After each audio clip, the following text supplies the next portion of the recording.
concert venue is packed tight. A man behind me keeps pressing into my backside. I'm wearing a mini skirt today with a thong underneath, and it only makes the situation worse. He lifts my skirt and presses himself against my hips. As the atmosphere heats up, someone in front of me slams into me, and I stumble back a step. My body stiffens as I feel like something just slid inside me. My name was Mandy Cox, and I was a diehard fangirl. I wanted a celebrity to notice me, so I dressed for attention.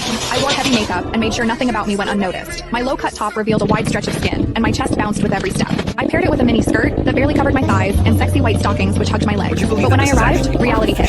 The concert venue was packed so tightly I couldn't move, and the crowd swallowed me whole. The celebrity was never going to notice me. I craned my neck and shouted, "Darling, take me." I never imagined that line would draw the wrong kind of attention. Instead of the celebrity, it caught a filthy creep. After I shouted it, I became aware of a man behind me, repeatedly bumping into me. At first, I brushed it off. In a crowd that dense, accidental contact was easy to explain, but the feeling wouldn't go away. Something hard kept pressing against my butt from behind. I assumed I'd accidentally backed into his hand where it rested behind me, so I turned and offered a polite apology. "Sorry, I didn't mean to bump into you." He paused, then flashed a leering smile and said, "It's okay, I don't mind." When I turned back toward the stage, I felt him press against me again, more deliberate than before. I kept my attention on the celebrity on stage and shut him out. The man became increasingly brazen, pulling up my skirt and pressing close against my backside. I had only a thong on underneath, which left my butt exposed. I felt his touch directly against my skin and assumed it was his finger. Only then did I realize something was wrong.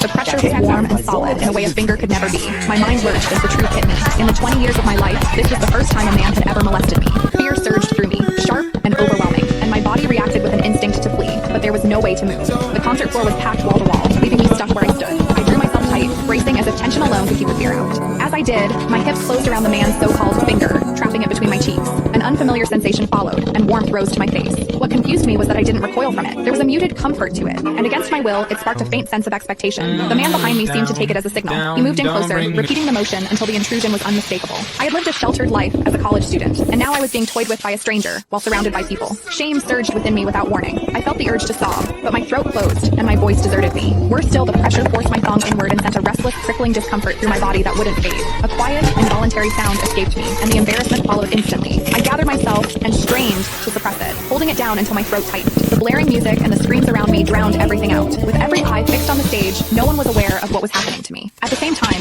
the intensity continued to rise, touching something deep inside me. I bit down on my lip as cold sweat traced my spine. My awareness was tipping back and forth between humiliation and a pleasure I couldn't bring myself to name. I knew I couldn't take it anymore if it continued, so I turned sharply to face the man behind me. "Please, stop pushing. I can't take this anymore."